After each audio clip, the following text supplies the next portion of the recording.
أنا أعرف صابر منذ سنوات بعيدة، وهو ابن من أبناء إقليم البرولوس ومن بلدتي التي أشعر بالانتماء إليها، وأفخر بأن صابر الشرنوبي الباحث الكبير الجميل الدقيق الموسوعي ابن من أبناء بلدتي أفخر به في كل مكان. جاءت المعرفة منذ ما يقرب من 20 عاما عن قرب، حينما ذهبت لأتابع بعض المناطق الأثرية الموجودة في بلدتنا لأنظر ماذا آلت إليه أحوالها، فوجدت صابر ومعه مجموعة من رجال الآثار من مكتب آثار الإسلامية بمحافظة كفر الشيخ. ولم أكن أعلم وقتها أن صابر هو من أتى بهذه اللجنة وهذه المجموعة العلمية للوقوف على مدى القوة المعمارية والأهمية التاريخية لهذا الأثر، لتسجيله كأثر تاريخي لدى مؤسسات الدولة المختصة كمجلس الأعلى للآثار ووزارة الثقافة المصرية. وكان هذا الأثر بتاع السيد سلامة الجمل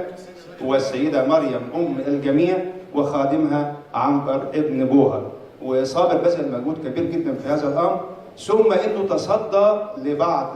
تجار الاراضي والذين لا يهتمون باثار البلد ولا يعرفون قيمتها التاريخيه، وتواصل مع رجال الشرطه والامن والجهات المسؤوله في الاثار الى ان اوقف مهزله الاعتداء على المنطقه الاثريه في البرولوس. ثم بعد ذلك صارت المعرفه بيننا، واشهد لهذا الرجل انه يمضي على درب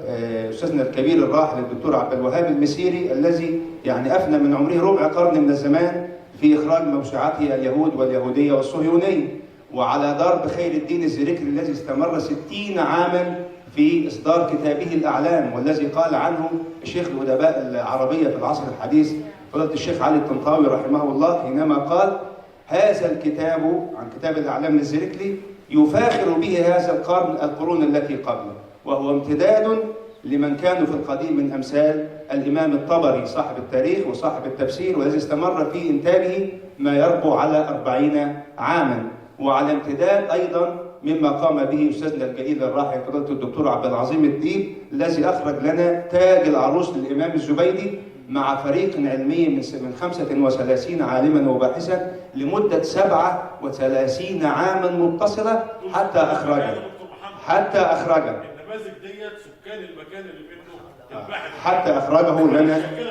الله يعزك يا سيادة المستشار. حتى أخرجه لنا في هذه الحلة القشيبة وهذه القيمة العلمية التي لا تستفيد منها مصر وإنما الإنسانية جمعاء. صابر بدأ 99 الخطوات العملية الفعلية لهذه الموسوعة العظيمة، يسبقها 3 سنوات من 96 3 سنوات تمهيدية وجمع معلومات. صابر هو من حصل على عملات قديمة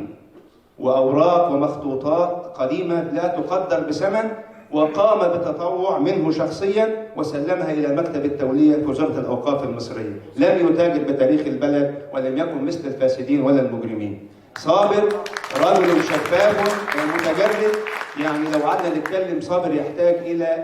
عدة حلقات وندوات مستمرة لكي نعطيه شيئا من حقه الذي يستمر. ولكن في النهاية أقول له: ما الفضل إلا لأهل العلم إنهم على الهدى لمن استهدى أدلاء، وفضل كل امرئ ما كان يحسنه، والجاهلون لأهل العلم أعداء، ففز بعلم تعش حيا به أبدا، الناس موتى وأهل العلم أحياء.